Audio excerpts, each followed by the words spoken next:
Boa noite a todos, colegas petroleiros, amigos e amigas que nos seguem neste canal.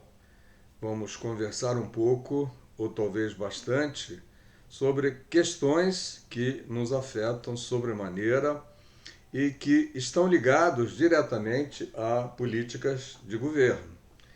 E não vamos entrar em detalhes do tipo governo ou os governos passados. Vamos olhar não pelo retrovisor, mas pelo para-brisa, porque se olharmos pelo retrovisor, não vamos sair de onde estamos. Precisamos olhar considerando o passado e olhar para o futuro com a experiência e com as determinações e a garra que sempre tivemos enquanto cidadãos, enquanto brasileiros e petroleiros e petroleiras que se deram integralmente para a Petrobras, para o Brasil, para construírem uma empresa que é orgulho de todo o povo brasileiro. Infelizmente, os governos que se passaram, e não foram apenas os governos dos últimos anos, mas desde o que acabou, digamos assim, o governo militar, nenhum deles tratou com decência a Petrobras. A Petrobras sempre foi alvo de cobiça de todos os governos e aliados políticos dos governos que estavam mandando, e principalmente da cobiça das empresas de petróleo do exterior. Não é diferente agora, quando o governo que se diz patriota, que está em Brasília, colocou na Petrobras um cidadão cujo sonho declarado dele é privatizar a Petrobras. É claro que, ao falar isso, ele fala respaldado numa política de governo, numa política de economia, de desenvolvimento para o Brasil, que não está desenvolvendo e nem produzindo empregos como todos nós esperávamos. Isso, se não fosse suficiente, ainda tem essa pandemia na área da saúde, que faz com que todos nós estejamos em casa, reclusos, aprisionados e sem a liberdade de nos expressarmos, de irmos na frente da Petrobras, na frente dos ministérios e reclamarmos da nossa condição de precarização que estão nos colocando. E isso tem um objetivo claro e nítido, é privatizar a Petrobras. Por mais que você ache que isso não vai acontecer, é uma questão muito palpável, muito provável de acontecer talvez o ano que vem ou antes que acabe o mandato deste governo.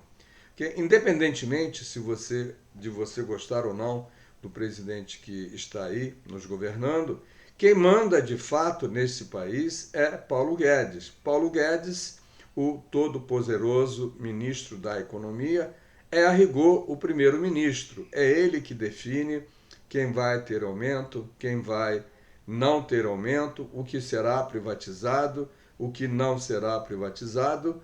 E nós vimos aquela famosa reunião do dia 22 de maio, lá em Brasília, que, a rigor, o que deseja o governo, e quando eu digo de governo, eu falo dos instrumentos que o governo tem para organizar e gerenciar este país, os seus ministérios, é passar tudo, como disse o ministro do Meio Ambiente, e passar a boiada. E passando a boiada significa que essa boiada vai passar o que queremos e também o que não desejamos, o que é bom e o que não é bom para o Brasil, principalmente, né? E nós temos visto ataques consistentes e intermináveis a toda a economia, a toda a estrutura industrial que o Brasil, a duras penas, colocou, e ninguém reclamando do Paulo Guedes. Todo mundo reclama do ministro da Educação, do ministro da Saúde, do presidente, e ninguém fala absolutamente nada onde quer que você ligue a sua televisão, onde quer que você leia notícias, não há uma palavra que condene as atitudes que Paulo Guedes, nosso primeiro-ministro, está adotando enquanto o todo-poderoso deste governo que está aí. Inclusive com um poder imenso de controlar e influenciar os militares, os generais que estão no poder. O nosso ilustre ministro faz e acontece e manda de fato no governo. Não é à toa que o presidente diz que, sobre economia, quem dá a última palavra é Paulo Guedes. Mas não é apenas sobre economia, é sobre o que acontece no Brasil.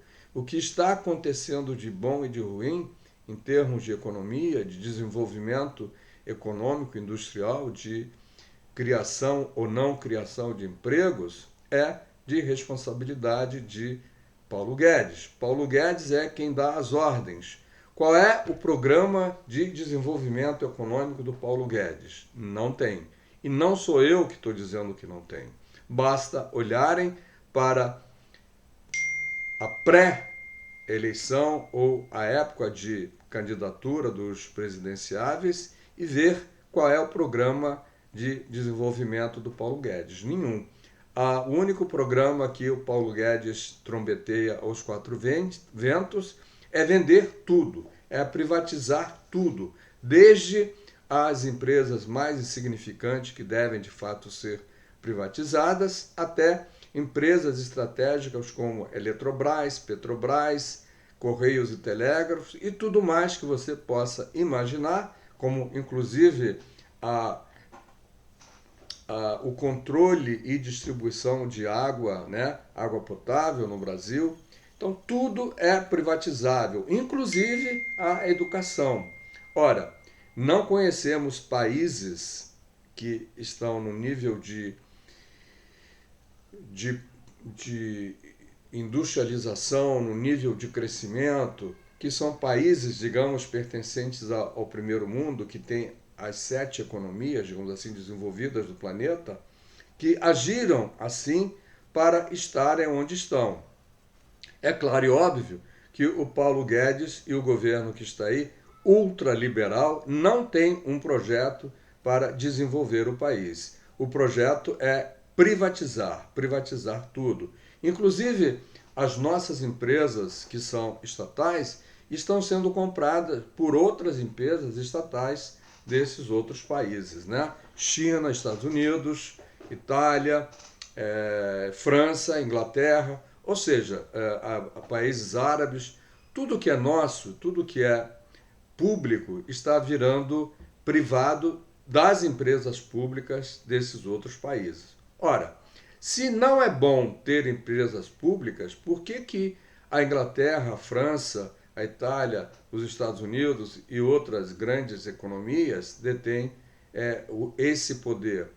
Não vamos nos ater exclusivamente aos Estados Unidos, porque os Estados Unidos são um caso totalmente à parte dessa confusão econômica que só visa nos confundir e nos fazer acreditar que a melhor coisa do mundo é o Estado mínimo. Não existe Estado mínimo e nem existe Estado máximo. Existe o Estado necessário, o Estado que te dá aquela proteção que você precisa ter, como estamos vendo agora na questão da saúde pública, que dá ensino público de qualidade para que não venhamos a ter que precisar. Está tudo errado. Que não precisemos ter cotas de nenhuma especificidade, porque o ensino público vai garantir, ou deveria garantir, que todos tenham acesso à educação de qualidade. Nenhum país saiu da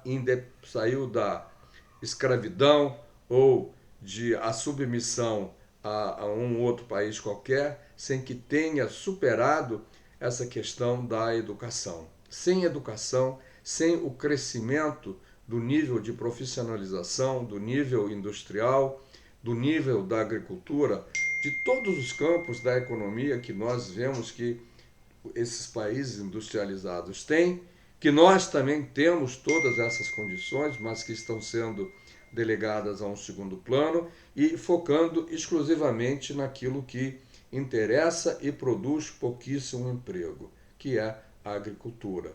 Não que não deva ser focado a agricultura, claro que deve, mas precisamos também focar na indústria, exportar produtos acabados, não sermos como éramos na, na época da descoberta do Brasil, país exportador de matéria-prima. Já passamos desse tempo.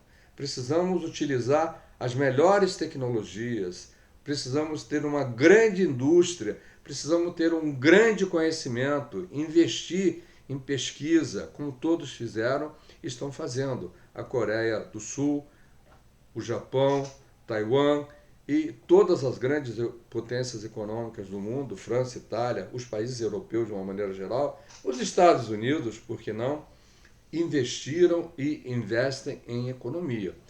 Um detalhe para você prestar atenção.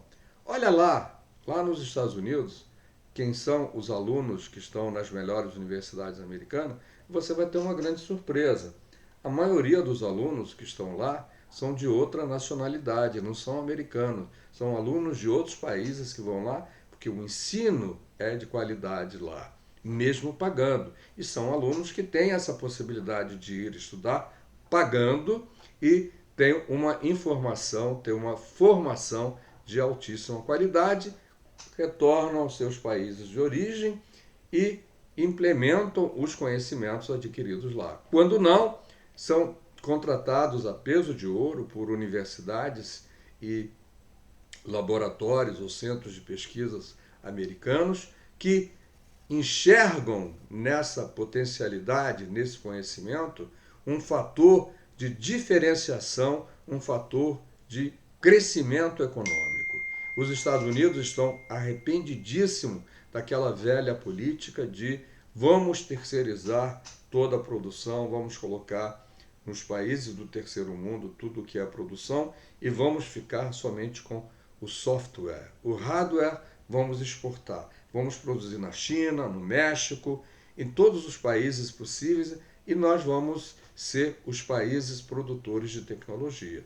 A pandemia mostrou que isso estava equivocado. E, inclusive, antes mesmo da pandemia, o próprio Trump já tinha percebido e exigiu de algumas multinacionais, inclusive a famosa Apple, que voltasse a fabricar nos Estados Unidos parte daquilo que ela fabrica na China, pois ela fabrica na China tudo ou quase tudo. E em todo lugar, toda a tecnologia que você usa, inclusive essa que permite que nós nos vejamos, que nós conversemos aqui, é graças a componentes fabricados na China ou na Coreia ou no Japão. Mas a maior parte, talvez 80%, 90% dos componentes fabricadas na China. Produtos de altíssima qualidade. Basta olhar para todos os respiradores, todos os produtos da área farmacêutica e dos produtos da área médica que estão sendo utilizados nos hospitais, todos foram comprados na China. Isso tem algum significado concreto e imediato. Ou seja, ao terceirizar toda a produção para a China, a gente fica na mão da China, né? Mesmo que ela consiga produzir a preços muito baixos, o problema maior não é esse. O problema é que nós estamos desindustrializando os nossos países e estamos criando empregos na China. E nós precisamos criar empregos no Brasil. Os Estados Unidos já perceberam isso e estão mudando a sua forma de pensar a economia. Enquanto isso, o ilustre gênio da economia, que não de gênio não tem absolutamente nada, o único trabalho conhecido que se sabe a respeito do Paulo Guedes é da contribuição que ele deu no Chile, quando o Pinochet era o presidente, implantou o ensino privado e implantou a aposentadoria de caderneta de poupança, que hoje trouxe ao Chile uma grande, ou melhor, trouxe para o Chile um grande desastre para com os velhinhos, pois estão morrendo todos de fome. Esse mesmo tipo de aposentadoria que ele implantou lá, ele queria implantar e não desistiu ainda de implantar essa aposentadoria aqui no Brasil.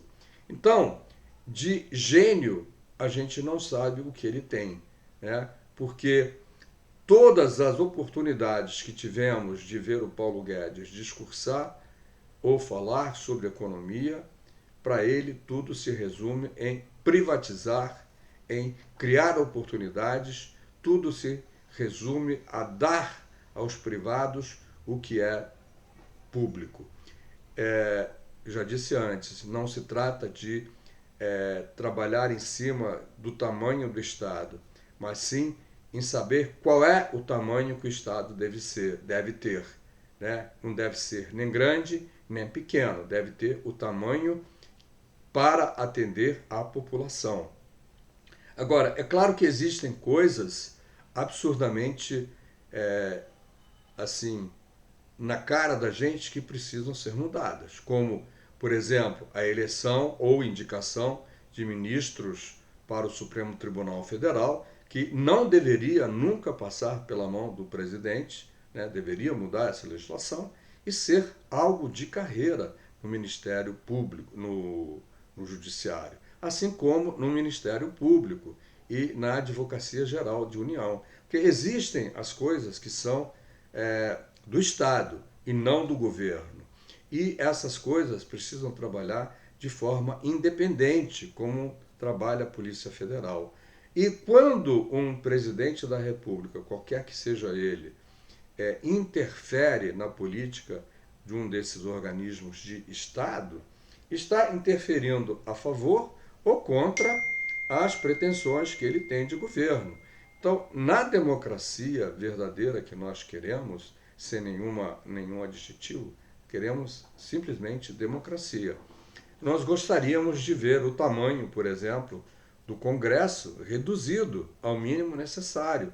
Gostaríamos também de ver que aquela quantidade enorme de pessoas trabalhando para um deputado, um senador estadual ou federal ou vereador, também fosse reduzido ao mínimo possível, porque uma casa, né, legislativa, seja o Senado, seja a Câmara dos Vereadores, não precisa ter um corpo de funcionários que trabalhe exclusivamente para cada um dos eleitos, mas pode ter um corpo fixo de profissionais altamente competentes e capacitados que sirvam de uma forma geral a todos os eleitos, né?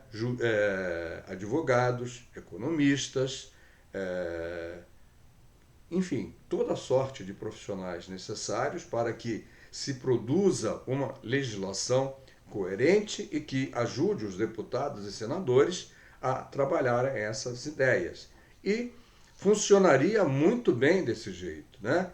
E também uma outra coisa que é facilmente identificável é ser político não deveria ser uma profissão.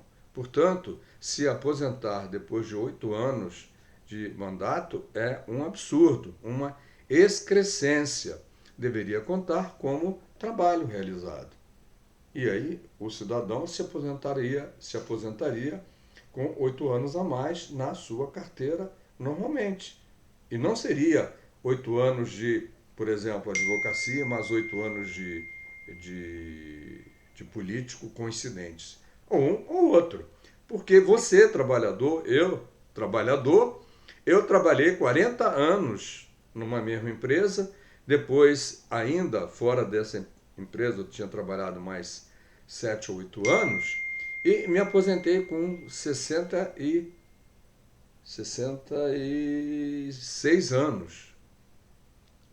Mas quantos podem se aposentar com 66 anos de verdade? Muitos poucos, principalmente quem trabalha na roça, quem trabalha na agricultura. E também, falando da agricultura, a gente vai passando de galho em galho, Por que que os grandes industriais do agrobusiness quase não pagam imposto? Pesquise para você ver. Tem outra coisa. Nessa pandemia, os bancos receberam 1,3 trilhões para facilitar a vida dos comerciantes e da economia de uma maneira geral. Muito bem, esse 1,3 trilhões deveria ser distribuído, emprestado, para que as pessoas que precisassem tivessem esse financiamento a juro reduzido. E o que aconteceu? Nem a metade desses valores foram emprestados. E por que não foram emprestados? Porque os bancos, apesar de terem recebido quase que de graça do governo esses valores absurdos, estão emprestando com juros altíssimos. Mas tem mais. Ao fim do dia, quando no caixa do banco sobra dinheiro e o banco não tem o que fazer com ele, o Banco Central, por lei, vai lá, pega aquele dinheiro e remunera aquele dinheiro com altíssima taxa de juros. É isso mesmo. É como se você fosse uma quitanda, um supermercado, um posto de gasolina. No final do dia, você vendeu 50 mil reais, mas no dia seguinte você só vai precisar de 30, você vai lá, deposita no banco, lembra o overnight? É uma coisa assim. E aí o banco não tem interesse em emprestar para ninguém, porque o governo toma dele aquilo que o próprio governo deu, que ele deveria ter emprestado para quem precisa, para fazer capital de giro, para girar a sua economia, para fazer a roda da economia rodar. E os bancos colocam esse dinheiro de volta na mão do governo, dinheiro que o próprio governo deu, remunerado altissimamente. Então, a gente está saindo de coisa, voltando para coisa, é assim mesmo. Não é um único tema, são muitos temas. A gente vai tentar, aos poucos, trazer alguns desses temas para vocês e discuti-los com vocês, no sentido de que possamos criar como é que se diz, uma memória crítica ou um conhecimento crítico para discutirmos com seriedades na hora de votar em político ou na hora que um político está sendo entrevistado e precisamos dizer para ele tudo o que pensamos ou que ele esclareça as nossas dúvidas de como ele pretende contribuir com o mandato dele, que nós vamos dar para ele, para o crescimento e para o bem do Brasil, para o nosso bem.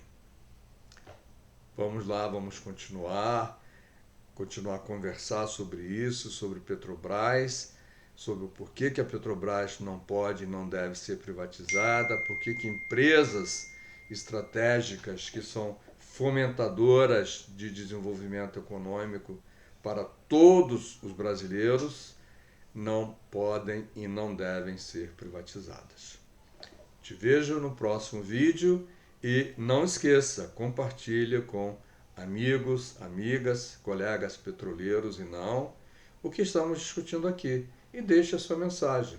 Não se esqueça, assine o canal, ative o sininho e quando eu postar um novo vídeo, você será informado. Um grande abraço, te vejo no próximo vídeo.